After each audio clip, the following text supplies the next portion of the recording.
திருவாரூர் மாவட்டம் வலங்கைமான் அருகே கோவில் 10 கிராமத்தில் பொதுப்பாதையை அடைத்து சுவர் எழுப்பிய விவகாரத்தில் பட்டியலின மக்கள் பயன்படுத்தி வந்த பாதை அடைத்து ஜாபர் அலி என்பவர் சுவர் எழுப்பியதாக புகார் எழுந்துள்ளது. இது தொடர்பாக பேரணியும் நடைபெற்று வருகிறது. இதில் தள்ளுமுள்ளு ஏற்பட்ட சம்பவம் நிகழ்ந்துள்ளது. கூடுதல் விவரங்களோடு இணைகிறார் நமது செய்தியாளர் சிவா. வணக்கம் சிவா.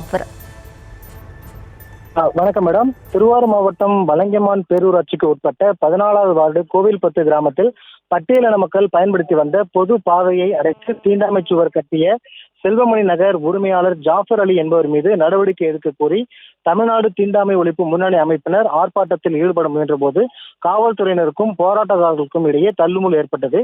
இந்த முற்றுகை போராட்டத்தில் தமிழ் விடுதலை இயக்கத்தின் அகில இந்திய தலைவர் சாமுவேல் ராஜ் தலைமையில் தமிழ்நாடு தீண்டாமை ஒழிப்பு முன்னணி மாநில செயலாளர் கலைச்செல்வி, சிபிஐ மாநில குழு உறுப்பினர் நாகராஜ், மாவட்ட செயலாளர் முருகையன், தமிழ்நாடு தீண்டாமை ஒழிப்பு மாவட்ட முன்னணி தலைவர் முரளி உள்ளிட்டவர்கள் முற்றுகை போராட்டத்தில் ஈடுபட்டு வருகின்றனர்.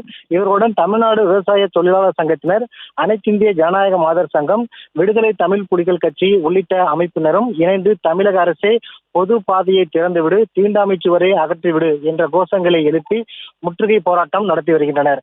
சுமார் 200க்கும் மேற்பட்ட மேலதாளங்களுடன் புறப்பட்ட பேரணியை நன்னிலம் டிஎஸ்பி தமிழ்மாறன் தலைமையிலான காவல்துறையினர் கைது செய்ய முயன்ற போது சுமார் 2 கிலோமீட்டர் தூரம் போலீசின் தடையை மீறி தாசில்தார் அலுவலகத்தை அடைந்த போராட்டக்காரர்களால் பரபரப்பு ஏற்பட்டது. விவரங்களுக்கு நன்றி சிவா.